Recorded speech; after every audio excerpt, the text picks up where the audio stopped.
Hello and welcome to Post, the channel where we discuss all things hockey and all teams. We have a very serious topic to talk to you guys about. It's the Montreal Canadiens, our favorite team. Oh! Here are 10 reasons why I think, let me rephrase that. Here are 10 reasons why I know that the Montreal Canadiens will not make the playoffs and not win the Stanley Cup. The video is titled 10 Reasons Why the Montreal Canadiens Won't Win the Stanley Cup, but really, it's 10 reasons why the Montreal Canadiens won't even make the playoffs. Won't even get a sniff. Yeah, won't even get a taste at the playoffs. And I am very confident with all of these reasons. I've never been more confident that my team will not make the playoffs. Like it's scary how bad that team is. It's just scary. Anyway, reason number 1. Claude Julien's defensive system. They don't have the defensive skilled players to play this system. Like Petrie pinches endlessly, Yeah. and gives up 2-on-1s. It's ridiculous. That is not in Claude Julien's defensive system. He hates that. When they make mistakes and he has to walk down to that defensive line of the bench and he has to ream them out for pinching and stuff, man, it happens so often. And Petrie's right now with Weber out. That's his number one guy. It is. Unfortunately, Woo! they're not buying into the system. It's just not working. Reason number 2, line juggling. It's been an issue with Claude Julien, Michael Therrien, whatever the hell his name is. I don't even know anymore. Don't care. He's out of my brain. Line juggling in Montreal has been an issue forever. Why? Why do they feel the need to juggle lines even when things are going good? They juggle the lines. No, I don't want Patches to play with Galchenyuk anymore, even though they've both gotten 15 points in the last 10 games last season. I'm going to put Andrew Shaw with Pacioretty and put Galchenyuk on the third line. What are you doing? Like, just stop it, please. Just stop the line juggling. Just give them a chance to create some chemistry. It's very frustrating. Do you agree? I do. Good. Reason number 3, poor, healthy scratch choices. Oh, yeah. 3 games ago, I think they scratched Charles Hudon for, I can't remember who came back, maybe Lehkonen or someone, but instead of scratching like Fraze or someone else, they scratched Charles Hudon, who has an incredible amount of shots. I think he's like top 10 in shots in the league. Yeah. And he's got a decent amount of points. And he's starting to find the net. Yeah, he creates a lot of plays. He does a lot of important things. Yeah. And you're going to scratch him? Yeah. I don't agree with that at all. 2 days later or a day later, they scratched Delorier for, I don't even know who. I can't remember. Yeah. Delorier has been the heart and soul of that team in the last month.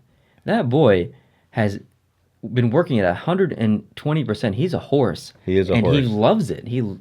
Incredible. I don't know how you scratch him. What are you doing? He's like a Brendan Gallagher with an extra foot of height. Yes. Like he just goes all the time. Yes, and he's fight, amazing. He'll hit. He can score. Yeah. He'll dig in the corners. He'll back check. Like, I really like Delorier. He's really found his place in Montreal. But apparently he hasn't because they just scratched him. I don't understand it. Yeah. I have no idea what Claude Julien's doing. Yeah. Reason number 4, Max Pacioretty as the captain. And I didn't put down Max Pacioretty because he sucks, Max Pacioretty because he floats around the ice like Peter Pan. I didn't put Max Pacioretty because he can't score anymore. I put Max Pacioretty as a captain because he has such a big heart, and we mentioned this in the podcast. He has such a big heart that he's taking every loss that the Montreal Canadiens have and blaming it on himself, even if he's not to blame. Most of the time it is to blame. So I never understood him making him captain from the beginning because he's not that typical leader. He's a goal scorer. Put him in the goal scoring role. Don't even put an A on him. Just let him be who he is and score goals and not have to worry about encouraging guys and getting guys going and doing all those captain things. Just let him score goals. Make someone else the captain who has that leadership ability. He's got 21,800 and some monkeys on his back. Yes. And he's carrying the entire team, and even if the expectations of him aren't that high, his own expectations are that high. Yeah. I absolutely love the Montreal Canadiens, and I have from the day I was born on their 50th birthday to the day I will die. And I love the team, and I'm here with you so far, shoulder to shoulder, agreeing with everything you're saying. Max Pacioretty if he didn't have any insignia on his up here, if he just had the CH here, he would be a far better player. I completely agree. Far better player. And it's because of the importance of captaincy that he places upon himself. Yeah, it's a confidence issue. He cares so much Yeah. about the team and being a captain that it's really affected his play just as a hockey player in general. I think so. Yeah. I don't blame Max Pacioretty, but he's still working at about 30%. Like his effort level is just not there. So. Yeah. Okay, reason number 5. The loss of Markov, Radulov, Andrighetto, and PK Subban have decimated this team completely. And you might say, who's Andrighetto? Andrighetto is doing incredible things in Colorado this year. Yeah. And he was even doing pretty well for Montreal. Mm-hmm. But you traded him for Martinson, who isn't even on the Canadiens team anymore. Like, come on. So basically, for those 4 guys, here's what we got in return. Weber, okay. Martinson, like I said, trade not even on the team. Streit was supposed to be the replacement for Markov. Well, he's retired, so that's not working out too well. They gave him a Lifetime Achievement Award at the Spengler Cup in Switzerland to honor him. Hemsky, he was supposed to place Radulov. Oh, he's injured. He hasn't played all season, basically, in the last 30 games. Also, he's not great at all. He kind of sucks. So how's that going for you, Montreal? The only thing that Bergevin did right was acquire Jordy Ben and Delorier. And even when you add those 2 to those first 4 names, you still don't even come close to getting at the level of those first 4 players I named, Markov, Radulov, Andrighetto, and PK Subban. And when you're cutting so many holes in your D, as you did with the loss of Subban, and the loss, even if you have Weber in there, the loss of Subban and the loss of Markov in particular, probably the last thing you ought to have done was let Sergachev go out the door. I didn't even put it on this list because I didn't want to bring it up because I'd get triggered. But really, now he hadn't played a game, a real game with Montreal certainly this season. He'd been up and down a little bit, but he was about to catch fire, and he did catch fire. And all you have to do is look at Tampa's performance and his performance in Tampa to see how well he's done. And I'm a big Jonathan Drouin fan. I think, me too. I think utilized the right way, he's exactly what Montreal needs. Completely agree. Except Claude Julien doesn't have the acuity in his brain to use them the right way. I agree completely. Reason number 6, and this is going to be a reason you probably disagree, the Montreal Canadiens have a requirement to have a French coach. Now, there are a lot of good French coaches out there. I do like Claude Julien for the most part, but the team's obsession with having a French coach is really hurting this team, in my opinion. It limits the coaching pool down to about 10% of coaches, and I don't agree with it at all. I understand the importance of it, but I don't agree with it. I think you're just shooting yourself in the foot, in my opinion. When you look at the big dynasties Montreal had in the 70s and the 60s, you had some French coaches, like Scotty Bowman didn't speak French, did he? Scotty Bowman didn't speak French. Al McNeil didn't speak French. You had some who did, Claude Ruel, for instance. But I don't think, and maybe politics has changed then, but even the most passionate Francophone fans in Montreal would probably rather see a win than a cultural satisfaction. I think it's the French media. Yeah. So I don't necessarily disagree with you that Montreal should maybe think twice about who it gets to do various things and where they come from. Now, I think Montreal's done a pretty good job of increasing the complement of French-speaking players on the team, which a little bit more now than it has in the past. And with Drouin, for instance, we're on the cusp of maybe having, for the first time in a long time, a real bona fide French-Canadian superstar on the team who can produce offensively and capture the town. But I don't agree with that either, though. Like, I don't think they should be going and looking for French-Canadian players. No, I don't think that shouldn't be the litmus test of who can play in Montreal. But if you look at the team and you have, and sometimes there's been a lot less than 30 or 35% Francophone players on the team. A lot less, because you got all the Russians, you got the Czechs, and you got the Americans, and you got Western Canadians. You don't need them all to be. You don't need a certain percentage. It's not a litmus test or a quota, but it's just a bonus. It's a bonus because it's a bonus that I don't care anything about. It's a bonus that only like a group of people in that area who maybe only speak French care about, and that's the only bonus. And there's another element of this. It's harder for Montreal to sometimes attract good, high-quality French-speaking players, like the Claude Giroux of the world and people like that have excelled in the hockey game away from Montreal. Yes. Because the pressure in Montreal is just so great that it takes away from their enjoyment of the game. Completely. And their ability to perform. Absolutely. So Montreal is a real political hotbed in the sports world, and the media is probably a big part of that. That's why LeCavalier didn't want to... there was a trade in place to send Carey Price and P.K. Subban to Tampa Bay for LeCavalier. Really? And LeCavalier declined it because he had a no-trade clause, and he's like, no, I don't want to play Montreal. That's how that's how important it is to some players that they don't want to play in Montreal because of the pressure and the So. All right. Reason number 7, they have no real centerman. Galchenyuk, we want him to be center, but we're going to put him on the wing. And when he's on the wing and he does well, let's put him back to center. Drouin can't win a faceoff for his life.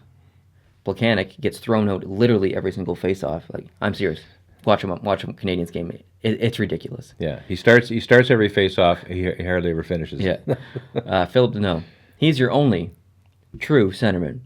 And when Philip Deneau is your best centerman, who you, I think, traded for Dale Weiss, back to, I think that was the Chicago trade a couple years ago. When he's your best centerman, you've got issues on your team. I really like Philip Deneau. I have no complaints about Philip Deneau, but he is not a number one center. So they need a real, true number one center, and that's been an issue for the past 20 years. Yeah. So I agree. Very frustrating. Number 8, the misuse of Galchenyuk. And I guess I kind of mentioned that in the previous one. Let's play him at center. Let's play him at wing. Let's put him on the 4th line. Let's bench him. It's so frustrating. I feel so bad for Galchenyuk, and a bit of the problem falls on him too. And he's got a bit of an attitude and maybe some confidence issues and stuff. But I don't know if I've ever seen a player mistreated more in the NHL by a team than Montreal and Galchenyuk. So it's very frustrating. Number 9, Carey Price's confidence and injuries. And what I mean by this is Carey Price had some serious confidence issues at the beginning of this season, and it really hurt them. And by injuries, I mean not so much that he's going to be playing injured, is that when he does get injured, the team cannot even come close to competing. So when you remove that player with an injury, the Canadiens as a team are not even going to be close to getting into the playoffs without Carey Price. It's not going to happen. As much as I love Charlie Lindgren, it's not going to happen. Reason number 10. This is a general lackluster, lackadaisical, lazy, any other L words you want to throw in there of the team. They're just floating around the ice, doing nothing. There's no, not all of them. Delorier back checks. There's a few others. Gallagher back checks. But Pacioretty and Plekanec sometimes just floats around the ice like Peter Pan. And it's very frustrating. It's like they don't care. And the effort level they do have seems to evaporate when they get scored on.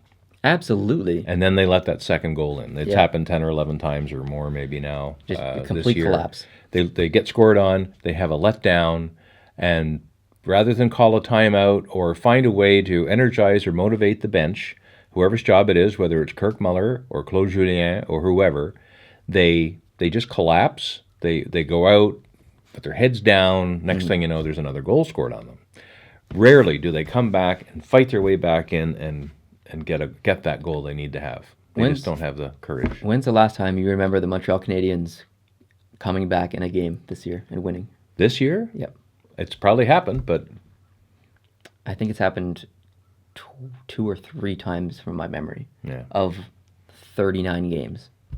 That's how bad they are. That's how much resilience they don't have. It's really frustrating. Teams like Calgary can be down and just come back like it's no problem. Pittsburgh, Toronto, same thing. They all have that resilience. Montreal. Yeah. You compare the individual talent. You look at a player with the mind of a fantasy player. Let's say you're playing hockey fantasy online. Okay. And every player has pluses and minuses, and you draft and all that. And I don't do that, so I don't know how that all works. But every player will have a numerical factor, right? In your mind that you will attach. So if you looked at all Montreal's roster when they're healthy, and look at all those numerical factors, those individual talents, and you look at the individual talents, let's say, of the Vegas Golden Knights, Montreal probably stacks up very well against. On paper. On paper. Yeah. On paper, against the Vegas Golden Knights. But to that raw talent, you have to add culture, you have to add effort, you have to add interest, you have to add a coach, you have to add a front office, you have to add all these other things, and that's what actually makes this group of individuals into a real team. Mm-hmm. And Gerard Gallant and George McPhee and whoever else is running things out there in Vegas have found the perfect way to make those chemical reactions work and make a team out of them. It's all about chemistry. And look how many times they've come back this year. It's unbelievable. They're a group of castaways and misfits. Yeah. Basically, from and they the have rest of something the to NHL. prove. Absolutely. Montreal should always have something to prove because they're from Montreal, and there's that saying that runs around the top of the dressing room. That should be enough for everybody to look up at that. To you from failing hands we throw the torch, be yours to hold it high. That should be all they need to do before they walk out that door and onto the ice. Yep, absolutely. And if they don't read that and get choked up, see ya. I agree, completely agree. So would you fire Claude Julien? Would you fire Bergeron? Would you fire Kirk Muller? Would you trade Carey Price? Would you trade Pacioretty? What would you do? If you were the president of the Montreal Canadiens? If I was Jeff Molson. If you were Jeff Molson, would you fire yourself? I've had a long run of patience with Marc Bergevin. Yes. Because I know from his history, he's able to build a Stanley Cup winning team. Yes, he helped Chicago. He helped Chicago. He helped build the Chicago Blackhawks that continue to be competitive. Yep. Even, he's been gone for, 7 or 8 years, however long he's been away. But he's won cups with them. And when he came to Montreal, I thought, oh, God, this is going to be great. Because, we lived through Bob Gainey, and we lived through, Guy Sir Savard. Mm-hmm. We lived through some other people that were there because they were icons. They were icons as players. Yeah. But there's no sense that they have the hockey smarts to run a team like Montreal. Bergevin he's a player in the past himself, but he was a guy of a different sort. He had a proven track record of building hockey teams, and he built Stanley Cup champions in Chicago. He comes to Montreal, and I'm happy. I'm really happy. And when things don't go well quick enough for my liking, I'm still giving him the benefit of the doubt for a point. But I'm on the cliff right now. You are. I'm on the cliff with Marc Bergevin, and I don't think even if he tried to do a wholesale shakeup now, I think it's too late. We'll see what happens when the trade deadline comes and goes, depending on what he decides to do. I think if he decides that the game is up now and to blow it up and to try to move Max Pacioretty, not because he's a good player, but because you've damaged him by making him captain, and you can't undo that damage as long as he's on the team. You can't strip the captaincy from him. You have to actually move him now. Yep. So you have to move him and get some assets for him and decide that the season is lost. You're not going to get to the playoffs, let alone any farther. So blow it up starting now and get what you can get for some of these players. That would be fine. I don't think I'd be so quickly to give up on Carey Price because he is a very special kind of soul. And I think if he's properly managed, properly coached, properly supported, I think he's going to be a great goalie for many years to come. So I'd like to keep him. The rest, I'm not so sure. But I think it's almost time. And my reason, I have one reason. You have 10. I have one, but mine's only based on math. I agree with all your 10 reasons. Okay. I don't think Montreal is able to overcome the mathematics. Currently, they've played 39 games. And the first 8 were terrible. In those first 8 games, from October 5th to October 23rd, they could have had 16 points if they'd won them all. They ended up getting three points. So of those 39 games they have played, 8 of them were awful. So let's just take those 8, forget them. All right, I like that idea. So let's go back, forget that. Now look at the remaining games that they've played since then and how well they've done. They're on pace for a 589 points percentage based on games played. So 589. So if you take that 589 and factor it against 43 games left, right, that would get them about 50 points out of the 86 points that are available. Okay. 50 points out of the 86 points available, on top of the 36 points they have now, is 86 points. That ain't enough. They're going to need 95 or 96 Not even close. Minimum to get in the playoffs in the last ragtag wild card spot. Not even close. So even if they play as well as they're playing now into the future, and the last few weeks have not been great, but into the future with the same pace since October 24th, they're not in. They're not in, and they're not even close to being in. So they're basically going to have to play with a... They're going to have to play a 7-1-7 average from this day forward to get in the playoffs. Yeah, a 7-17. I'm trying to do the math in my head, or the pacing, but wow, yeah, that's... Can't happen. Not even close. Not even close. Yep. They're going to need, out of the 96 points they need to have altogether, the 36 points that they have now. They're going to need to get 60 points out of the next 43 games. Yeah. Forget it. Not going to happen. Not going to happen. Even if you do make some blockbuster trades and all that, you're going down. The question is, do you go down and miss a playoff spot by 8 or 10 points and still get a crappy draft pick because you do so poorly in the lottery, or do you just blow it up and do what Edmonton did for a few years and Colorado did for a few years, I don't know, and maybe get a better pick? Here's what I would like to see happen.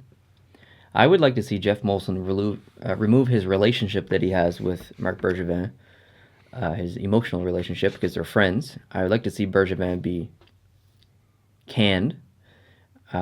Whether that happens now or in the offseason, I don't care. That's just number one.